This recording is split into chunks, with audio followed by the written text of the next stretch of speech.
Mahigit 3 bilyong pisong halaga ng smuggled electronic vapes dinurog sa harap ni Pangulong Bongbong Marcos. Sumabante sa balita si Abante reporter Eileen Taliping.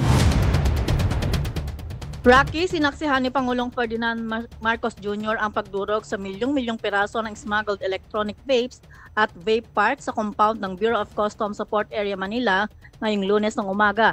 Pinadaanan ng pison ang kabuuang bilang na 2,977,925 na pirasong nakumpiskang electronic vapes, vape parts at accessories na nagkakahalaga ng 3.26 billion pesos. Ang mga kontrabando ay nasamsam ng mga operatiba ng Customs Intelligence Group sa kanilang inilunsad na anti-smuggling campaign bilang bahagi ng pagsisikap ng administrasyon na maalis ang pagpupuslit ng nicotine at non-nicotine vapor products na nasama o masama sa kalusugan. 10 operasyon ang inilunsad ng mga otoridad na nagresulta sa pagkasamsam sa mahigit 2 milyong piraso ng kontrabando. Ang mga dinurog na smuggled vapes ay hindi nakasunod sa pamantayang itinakda ng Department of Trade and Industry at mga patakaran ng Bureau of Internal Revenue.